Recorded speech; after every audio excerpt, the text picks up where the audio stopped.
All right, scholars. Yes, Herodotus. Okay, got my little Herodotus here, my statue of Herodotus there. All sorts of versions of Herodotus running around here. But we want to talk about Cyrus. You see, Cyrus is the key to so much that's in the Old Testament, so much in our understanding of history, especially what we consider sort of these primary goals of human flourishing, which is the goals of politics, which is the goals of humanities, is the goal of how to flourish. And one of the key ideas is freedom. And so we're going to look here a little at Cyrus and the story of freedom. You know, the fun of, here's always the fun of Herodotus. All right, we'll go to book 1, section 95. All right, we've just come out of that scene we talked about before, where he almost burns Croesus on a funeral pyre, but then he hears Solon, and wisdom, and gains a little wisdom, and Croesus becomes an advisor to this emperor who keeps conquering places, and one of the basic advices is not to destroy Sardis and actually make people not hate you. And so then you turn to 95, section 95, and my book's falling apart. But, okay, so far I have described the subjugation of Lydia by the Persians. This course of my story now leads me to Cyrus, who was the man who destroyed the empire of Croesus. So, and then listen to this. This is absolutely what makes Herodotus so much more important than the vast number of people who wrote in the ancient world. Even from a historian standpoint, even more than many of the Bible historians, okay, is he says this. He says, I could, if I wish, this is section 95, I could, if I wish, give 3 versions of the Cyrus story, all different from what follows. But I propose to base my account on those Persian authorities who seem to tell the simple truth about him without trying to exaggerate his exploits. I mean, we have no place where, anybody says, I have 3 versions of the Abraham story and I'm going to give you the one that makes most sense to me. We saw in the book of Esther's got some sophisticated history going on in there about testimony and how you sort of validate testimony. But here you actually have what is this deep understanding of, we have, for most of history, especially in the ancient world, we have multiple stories. And which is the one that's most true? We're not asking which is the truth. We're asking what's the one that we can put most authority in. And he says, okay, Greeks have theirs, Persians have theirs. Greeks obviously don't like Cyrus, and so they tell a lot of bad stories about him. Persians like him, so I'm going to use Persian stories. But I'm going to use the Persian stories that make the most sense to me. Now, does this mean he rules out, no, as you read it, there's fate, there's destiny, there's the answering of dreams and stuff like that. But this, for Herodotus, is a much more realistic, commonsensical version of Cyrus than anything else. So you got this one paragraph there I'm going to talk about Cyrus. I'm going to give you this great, what I know about him. And then, of course, what does he do? He doesn't talk about Cyrus. Immediately, he goes into a story of Deioces, which is a judge from back in the past. And this, though, and when you're reading this, I want you to always circle and make sure you note when he talks about freedom or liberty or happiness. These are key words for him, and he uses them a lot.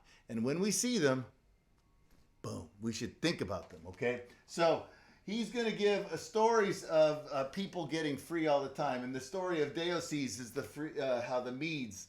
The Medes is this area which is northern Iran today on the Iranian Peninsula, and how the Medes were free, but then they gave up their freedom, dang it, to Deioces. And it's a very similar story to, I hope you realize it, to Samuel, the first Samuel story of how the elders come to Samuel and want a king like the other lands. And then Samuel says, well, if you want a king, he's going to be an economic hole in the ground. You're going to build palaces. There's going to be all sorts of problems. And that's exactly what Deoces does. He builds a palace. He causes troubles and stuff like this. They give up their freedom and pursue a king. And so we have a number of these. I talked about the Pisistratus story last time about Athens, which is supposed to be smart. You Athenians, you think you're smart, but you too, you give up your freedom. A trickster, Pisistratus, tricks you out of your freedom, okay? So this idea that you have freedom and the people have it, but then they give it away. It's a constant story in Herodotus. It's a constant story in our Bible. And it's a constant story of history. It's one of the things that rides into our Constitution is that we need to, as a people, stand up for our freedom. Otherwise, we will lose it. Okay? So you get some real good stories there. I have some others listed here.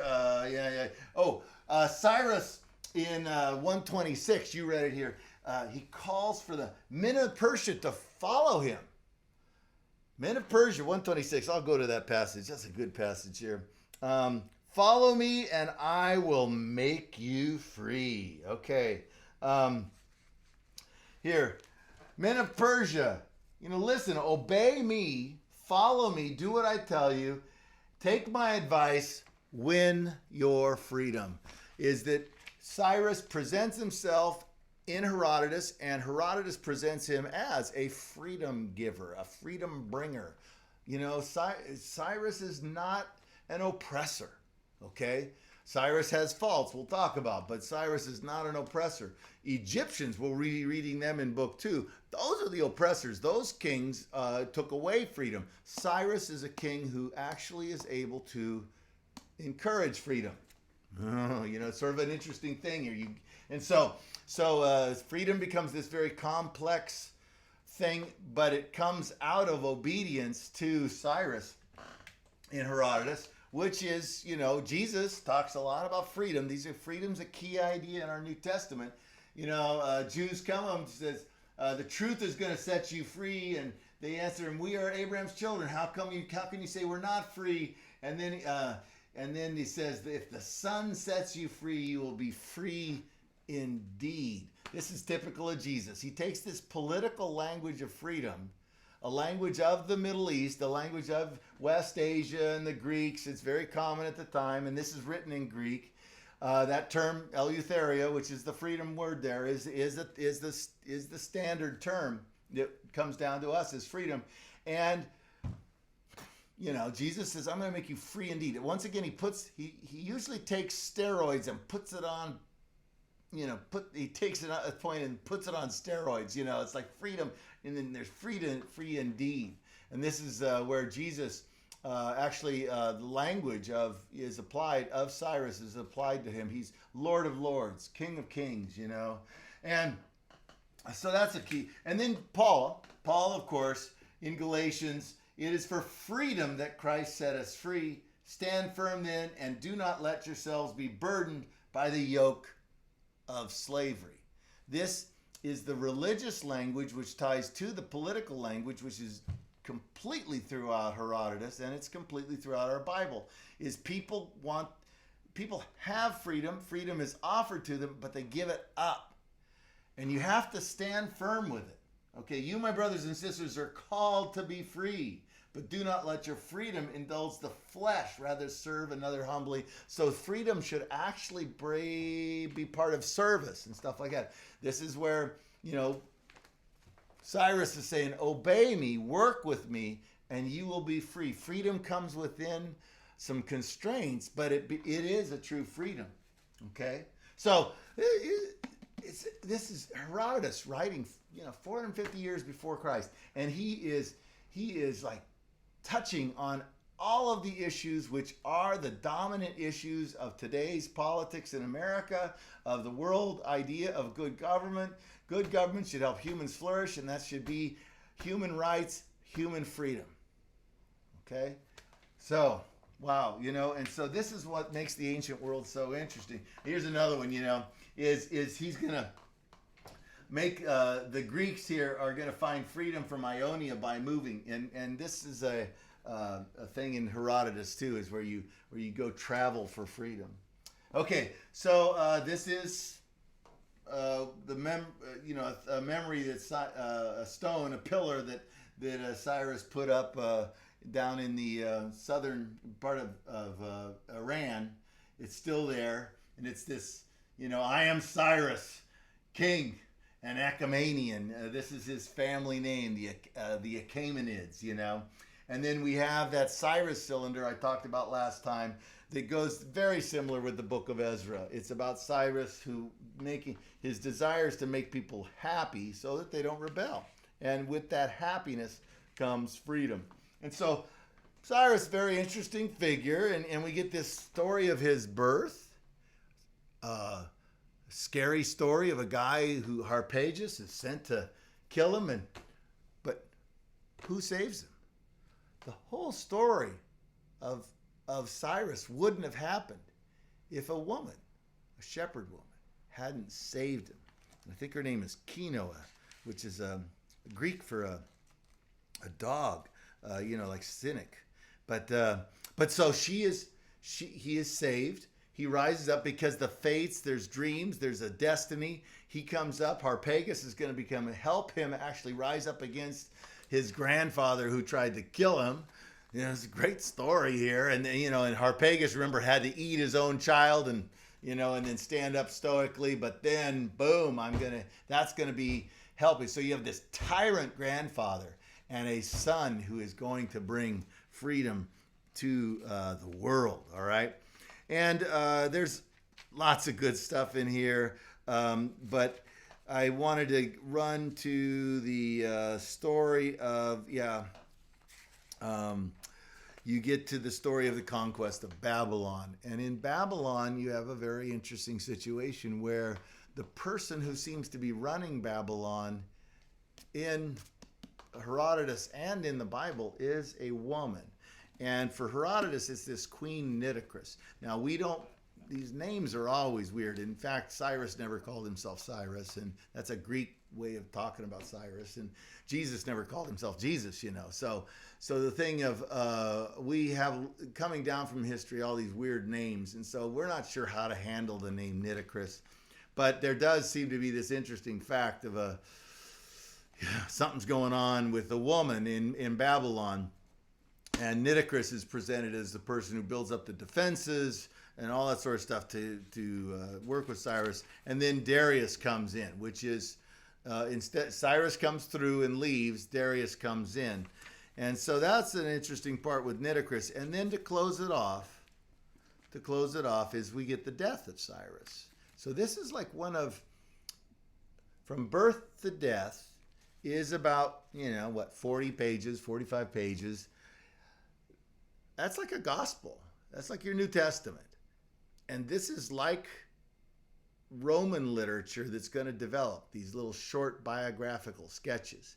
And so here, embedded in Herodotus, is what is the beginnings of this tradition, which the Romans are going to especially develop, which is the short biographical sketch, which in our Bible we call a gospel. Okay, so in the death of Cyrus, and he's out there with the Massagetae. Let me see if I got it. This is ancient Babylon. Here's Tomyris. This is, Tomyris. I'm not sure how you pronounce her name. Tomyris. This is the woman dipping the head of Cyrus in blood. But let's go back to the map here. And we're way out here now. He is headed out into what is now Afghanistan, up into there, and he is, and Tomyris would be an Afghanistanian princess or a queen, and the husband not around, so she's in charge, and there's this dialogue between Queen Tomyris and Cyrus, and she says, Cyrus wants to marry her, snooker her out of her land. King of the Medes, I advise you to abandon your enterprise. This is section 206 of book 1. You cannot know what the end will be. Okay, this is your humanity. You don't know where this fate's going to take you. And then she says, rule your own people and try to bear the sight of me ruling mine. It's a snarky statement. But what she's saying is that peace. Why can't we live in peace? You rule your people, I'll rule mine, and we'll be in peace. And so here's this woman advocating peace.